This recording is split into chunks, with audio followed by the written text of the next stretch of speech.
Man United fan, you push Kobo. You see Ruben Amorim. Ruben Amorim has dropped another bomb. You see this guy?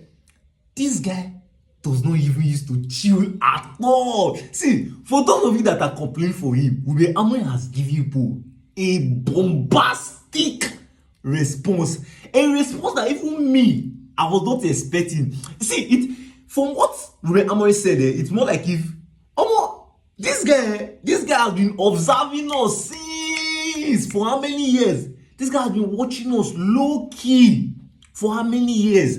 Now, see, I brought everything Ruben Amorim said to you for you to hear from the horse's mouth. Like every single word he said. Let's not be like if truth, it's you that said it, it's not Amorim that said it. Now, let me play what Ruben Amorim said in an interview for those of you that might have missed it out. Now, let me bring it to your notice. Now, here's what Ruben Amorim said in an interview.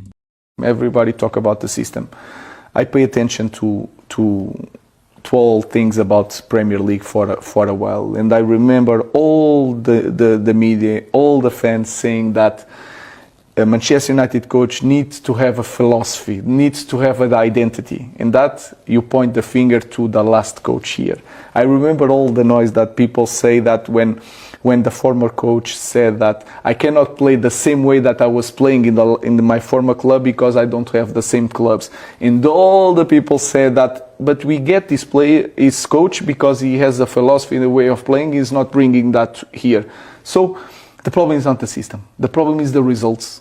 The system is not the problem. The problem is that if you don't win, people will find an excuse or something. That is the reason why it's not working.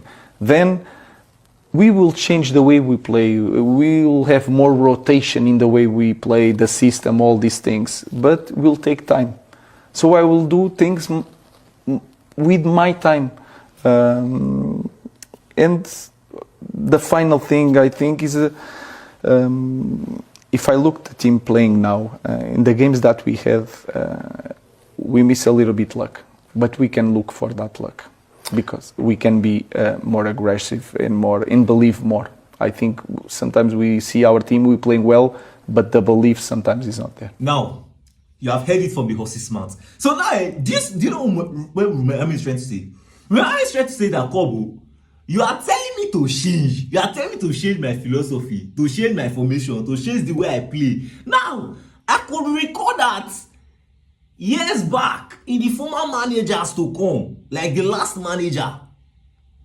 You both said, Kobo, you don't have philosophy. We bought you to play in a certain way, the way you were playing before. Now you came here, you are not playing on that team. Baba, you don't know anything. You don't know anything.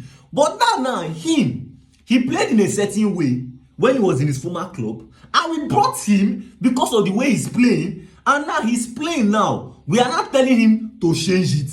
So if he now change it now, it's still the same people that are telling him to change it that will still come and tell him that, Baba, this is not the way you were playing before. This is not the particular thing that made us to sign you. So now he's trying to tell you that, Kobo, is it that some United fans are hypocrites? Continue going on with this video.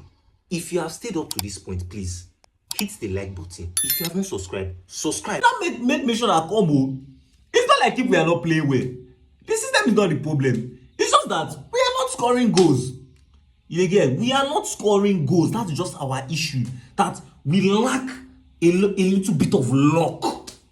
You understand? Because in football, see, in as much as yes, you play, you still need a little bit of luck. That will lack a little bit of luck. And okay, just imagine what happened to us in the Chelsea game. That game was supposed to win that game like 5-0, 4-1. Like, what happened? Casemiro just went there, Mumu is safe, which is bad luck. Just went there, Mumu is safe. And what happened? It's even God that even saved us safe. If not that game, we could have drew that game. Or even Chelsea could have miraculously won us. And then okay, so you see Ruben Amorim, this guy, I like, you see this guy is a savage. This guy, most times when he's talking, he used to enter like full-time savage mode. So he has tried to tell people that, Kobo, even if I want to change, it's not people that will tell me to change. It's just for me to tweak one or two things. But not because people are telling me change, I'm not going to change. Because when I change now, it's still people that tell me that, come, oh, is this why we signed you? The main reason that made you to sign you now, you have changed it to another thing that, this guy, you don't have a philosophy, you don't know anything. So that's what Amorim is trying to say.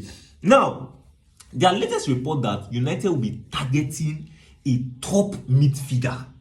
A top midfielder in the likes of Adam Watson, Ederson, which is Ederson that play for Nottingham Forest, and Baliba. So they are going to be targeting one of them in the next transfer window, right? And see, if United can get one of them, or even get like 2 out of the 3 of them, bro, our midfield is set for the next 10 years. Now, I know some of you might have forgotten that this boy, I think Tyler Malasha, is still in Manchester United, and he's currently training with the under 21.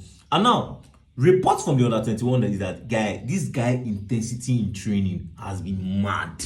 Like, he has been mad, and his attitude has been top notch. Now, anybody that open mouth and say bad about Tyler Malasha, that person, you never watch Tyler Malasha, because this is still Malasha that silent Salah when Manchester United played Liverpool at the beginning of the season whereby they signed him. He was the one that silenced Salah. We did not hear Salah in that game.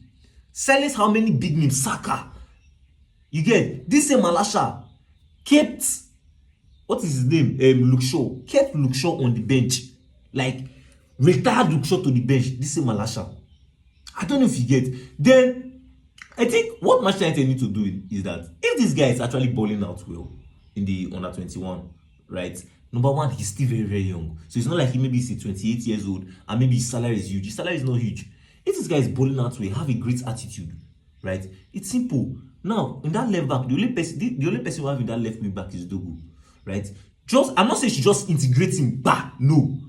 Let him come and like compete with Dogu for that left wing back position. See Diego Leon is still like playing with the under 21, right? So before Diego Leon will develop, let Malasha come in and compete with Patrick Dogu. Just compete with him. Then if he competes with him and has a good game, now we'll be able to sell him at the ending. That's if they say no, we don't want to keep it on. Let's just compete, have some games, like try prove himself. And if he can prove himself, it's a good thing for us, because if we say, okay, we want to keep him, fine, we'll keep him. If we say we don't want to keep him again, the fact that he has played and he has bordered, what will happen is that we'll be able to sell him in the next transfer window. If you've not still subscribed, kindly hit on the subscribe option. It's going to be on this part of your screen. Smash on the like button, give this video a thumbs up. Stay tuned for our next updates, and you're watching Everything Football.